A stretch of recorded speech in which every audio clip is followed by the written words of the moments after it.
Hi, everybody. I'm Bill Sanders, and this is Watch Art Sci, the art and science of watch collection. Today, what I want to do is sort of set up some alternatives. It's almost instead of, but it's not really in this respect. I want to take a look at some popular watches and say, well, let's take a look at some alternatives and see what we've got. The first one is a Patek Philippe Calatrava. I used to have a Calatrava.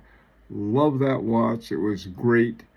And so, I thought, well, let's see what they got going now. Now, one of the things is that the basic prices of a Calatrava have really gone up. Um, this is a little more than basic because the original ones were hand wound and hours and minutes only. Some mine didn't even have a second hand, but still, they have the same character to it. This is one of the new ones they have, and it's 39 millimeters. It's an automatic, 4 hertz, hours, minutes, and seconds. $41,710. Like I said, they're not cheap. 18 karat yellow gold. Now, an alternative. Now, what would you have a Patek Philippe for? You're sort of putting on the dog a little. I can't. I mean, let's face it. Um, you get one of those because you want a good watch, but you want an impressive one. Now, another one that is similar but different is a Laurent Ferrier classic auto sandstone. It's again the movement is called an LF 27001, which is both of them have what we'll call in-house movements. It's automatic for hertz, hours, minutes, seconds, and data. It's identical as far as that's concerned. It's a little more expensive, 50,000 Swiss francs, which is probably right around 51,000, 52,000. They're not cheap, and it's steel instead of gold. And so it's a kind of watch that if people who know watches would be probably a little more impressed with that than they would with the Patek Philippe. Nothing wrong with the Patek Philippe, but if you're out to sort of make a statement and you want a little subtlety in it, and you don't want silicon, Laurent Ferrier would be an interesting alternative. Um, but anyway, I still love Calatravas. I don't care what what anyone says. But Laurent Ferrier, I admire those greatly. Okay, let's take a look at a couple more. Now, here is one of the most iconic watches in the world, probably, is the Rolex Submariner. This one, the MSRP is $9,000. It doesn't have this one is without the time. It's just sort of a straight Submariner. It's caliber 3230 automatic for hertz, 70 hours, minutes, and seconds. Again, a very straightforward watch, kind of watch you can get when you're young and wear it all your life. Uh, Now, an alternative to this that I was looking at might be a Jaeger-LeCoultre Polaris automatic, caliber 898 automatic, 4 hertz. It's 40 hours instead of 70 hours, minutes, and seconds, but it has a rotating rehaut, which is sort of inside the bezel, and there's a crown at 4 o'clock, and you can turn it around to give it effectively. You can make it into a 2 time zone. This one's 10,500.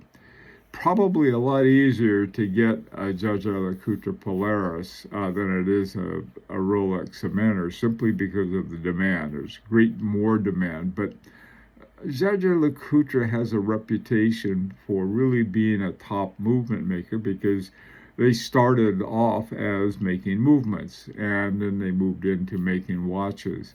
Both are excellent watches. It just sort of like, well, maybe I don't feel like getting something like everyone else, but I do like them, but I want something a little different. Uh, so I thought, well, Joshua LeCoultre Polaris, that might be something that some people may want.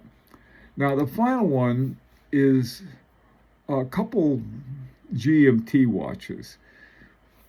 I'll call them pilot-ish watches. The Longines Spirit Zulu time is caliber L844.4, which is an ETA. It's made by ETA. Longines is owned by Swatch, and Swatch owns ETA, and so on and so forth.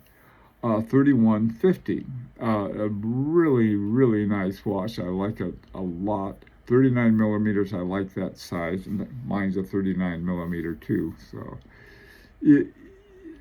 but another one I saw that I really like is a German watch called Laco.